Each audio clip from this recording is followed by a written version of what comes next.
Mother Teresa ఆమె table మీద ఎప్పుడూ ఒక వాక్యం ఉంటుందంట. ఏంటి ఆ వాక్యం అంటే, ఐ థర్స్ట్, నేను దప్పికొని ఉన్నాను. ఆమె ఆఫీస్లోకి వెళ్ళి ఆమె ఎదురుగా ధైర్యం చేసి ఎవరు కూర్చోరు. అంటే అంత భయంతో కాదు, రెస్పెక్ట్తో కూర్చోరు ఎవరు కూడా.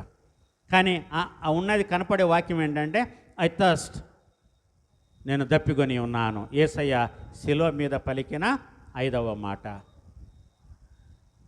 ఆమె దాహము ఏంటి?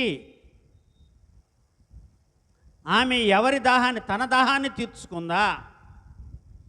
ఇతరుల యొక్క దాహాన్ని తీర్చిందా? అక్కడ దేవుడు మదర్ తెరీసాని ఒక కాపరిగా పెట్టి వెళ్ళాడు. ఆయన కాపరిగా ఆమెను అభిషేకించాడు.